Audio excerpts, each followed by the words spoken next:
ತಮಿಳುನಾಡಿನಲ್ಲಿ ವಿಜಯ್ ನೇತೃತ್ವದ ಮೈತ್ರಿ ಸರ್ಕಾರದಲ್ಲಿ ಆಗಲೇ ಬಿರುಕು ಕಾಣಿಸಿಕೊಂಡಿದೆ. ಇಲ್ಲಿ ಅಣ್ಣಾ ಡಿಎಂಕೆ ಜೊತೆ ವಿಜಯ್ ಮೈತ್ರಿಗೆ ಸಿಪಿಎಂ ವಿರೋಧ ವ್ಯಕ್ತಪಡಿಸ್ತಾ ಇದೆ. ಇಲ್ಲಿ ವಿಜಯ್ಗೆ ಬೆಂಬಲ ಕೊಟ್ಟವರಲ್ಲಿ ಸಿಪಿಐಎಂ ಇವರಿಬ್ಬರೂ ಇದ್ದರು. ಎರಡೆರಡು ಸೀಟ್ ಇದೆ ಅವರಿಬ್ಬರದು ಕೂಡ. ಅಣ್ಣಾ ಡಿಎಂಕೆ ಅವರು 25 ಶಾಸಕರು ಬಂದು ಏನು ಮಾಡಿಬಿಡ್ತಾರೆ, ನಾವು ನಿಮ್ಮ ಜೊತೆಲಿ ಇದ್ದೀವಿ ಅಂಥೇಳಿ ಅವ್ರ ಬೆಂಬಲವನ್ನು ಕೊಟ್ಟುಬಿಟ್ರು. ಈಗ ಅಣ್ಣಾ ಡಿಎಂಕೆ ಜೊತೆಯಲ್ಲಿ ನೀನು ಯಾಕಪ್ಪ ಹೋಗಿದ್ದು, ಇವ್ರ ಜೊತೆ ನಿಮ್ಮ ಮೈತ್ರಿ ಯಾಕೆ ಬೇಕಾಗಿತ್ತು ಅಂಥೇಳಿ ಸಿಪಿಎಂ ವಿರೋಧ ವ್ಯಕ್ತಪಡಿಸ್ತಾ ಇರೋದು. ಅಣ್ಣಾ ಡಿಎಂಕೆ ಜೊತೆಯಲ್ಲಿ ಮೈತ್ರಿ ಬೇಡವೇ ಬೇಡ ಅಂಥೇಳಿ ಸಿಪಿಎಂ ಒಂದು ಕಡೆ ಎಚ್ಚರಿಕೆ ಕೊಡ್ತಾ ಇದೆ. ಇಲ್ಲಿ ಅಣ್ಣಾ ಡಿಎಂಕೆ ಜೊತೆ ಮೈತ್ರಿ ಬೆಳೆಸಿದರೆ ಬೆಂಬಲ ಹಿಂಪಡೆಯಬೇಕಾಗುತ್ತದೆ.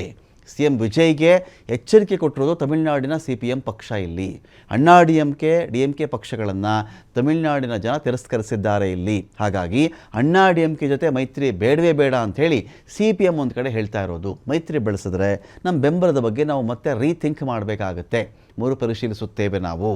ಸಿಎಂ ವಿಜಯ್ ನೇತೃತ್ವದ ಸರ್ಕಾರಕ್ಕೆ ಎಚ್ಚರಿಕೆ ಕೊಡ್ತಾ ಇರೋದು ಸಿಪಿಎಂ. ಇಲ್ಲಿ ತಮಿಳುನಾಡಲ್ಲಿ 2 ಸ್ಥಾನವನ್ನು ಗೆದ್ದಿರೋದು ಸಿಪಿಎಂ.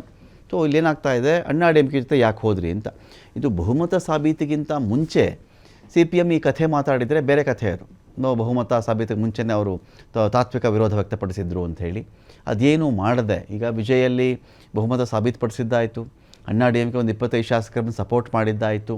ಈಗ ಈ ವಾಸ್ತವ ಏನು ಅಂತ ಹೇಳಿದ್ರೆ, ಸಿಪಿಎಂ ಸಿಪಿಐ ಈ ಆದಿಯಾಗಿ IUML ಆದಿಯಾಗಿ ಯಾರೆಲ್ಲ ಬೇಕಾದ್ರೆ ಬೆಂಬಲ ವಾಪಸ್ ತೆಗೆದುಕೊಂಡರೂ, ಕಾಂಗ್ರೆಸ್ ಒಂದು ವೇಳೆ ಬೆಂಬಲ ವಾಪಸ್ ತೆಗೆದುಕೊಂಡರೂ ಕೂಡ ವಿಜಯ್ ಸರ್ಕಾರ ಸೇಫ್ ಆಗಿಬಿಡುತ್ತೆ. ಹೇಗೆ ಅಂತ ನೋಡಿದ್ರೆ, ಈಗ ಇಲ್ಲಿ TVK ಪ್ಲಸ್ ಅಣ್ಣಾ ಡಿಎಂಕೆ 25, TVK 107 ಅಂತ ಕನ್ಸಿಡರ್ ಮಾಡ್ಕೊಳ್ಳಿ, ಅಣ್ಣಾ ಡಿಎಂಕೆ 25. ಸೇಫ್ ಅಲ್ಲ ಅವರು, ಸೇಫ್. 132 ಆಗಿಬಿಡುತ್ತೆ ನಿಮಗೆ, 132 ಆರಾಮಾಗಿ ಆಗಿಬಿಡುತ್ತೆ. 117 118 ಸಾಕಲ್ಲಿಗೆ ಬಹುಮತ ಪ್ರೂವ್ ಮಾಡಲಿಕ್ಕೆ.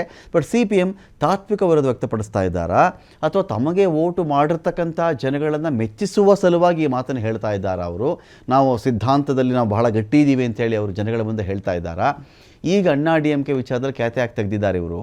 ಈಗ ಪ್ರಯಾರಿಟಿ ಏನಾದರೂ 25 ಸ್ಥಾನ ಪಡೆದುಕೊಂಡಿರ್ತಕ್ಕಂಥ ಅಣ್ಣಾ ಡಿಎಂಕೆ ಅವರಿಗೆ ಆದ್ಯತೆ ಪ್ರಾಧಾನ್ಯತೆ ಜಾಸ್ತಿ ಆಗಿಬಿಡುತ್ತೆ ಅಂತ ಆ ಸಂಘಟಕ್ಕೆ ಈ ಥರ ಮಾತಾಡ್ತಾ ಇದ್ದಾರಾ, ಅಥವಾ ನಿಜವಾಗಿಯೂ ಸೈದ್ಧಾಂತಿಕ ಗಟ್ಟಿತನದ ಆಧಾರದ ಮೇರೆಗೇ ಸಿಪಿಎಂ ಈ ಥರ ಮಾತಾಡ್ತಾ ಇದ್ದಾರೆ ಗೊತ್ತಿಲ್ಲ. ಈಗ ಅಲ್ಲಿ ಅವರು ಕೂಡ ಒಂದಷ್ಟು ಸಚಿವ ಸ್ಥಾನಗಳನ್ನು ಕೇಳಬಹುದು. ಅವರೆಲ್ಲ ಬಂದರೆ ನಮ್ಮನ್ನು ಕನ್ಸಿಡರೇ ಮಾಡಲ್ಲ, ನಾವು ಗೆದ್ದಿರೋದು 2, ನಮ್ಮನ್ನು ಯಾರು ಕನ್ಸಿಡರ್ ಮಾಡ್ತಾರೆ, ಇದೇನಾದರೂ ವಿಚಾರ ಇದೆಯಾ? ಅಥವಾ ಡಿಎಂಕೆ ಅಣ್ಣಾ ಡಿಎಂಕೆ ರಿಜೆಕ್ಟ್ ಮಾಡಿದಾಗ TVKಗೆ ನಾವು ಸಪೋರ್ಟ್ ಮಾಡಿದ್ವಲ್ಲ, ನಮ್ಮನ್ನು ಬಿಟ್ಬಿಟ್ಟು ಮತ್ತೆ ಅವ್ರ ಸಪೋರ್ಟ್ ತೊಗೊಳ್ಳುವಂಥ ಅವಶ್ಯಕತೆ ಏನಿತ್ತು ಅಂತ ಕೂಡ ಪ್ರಶ್ನೆ ಇದೆಯಾ? ಗೊತ್ತಿಲ್ಲ.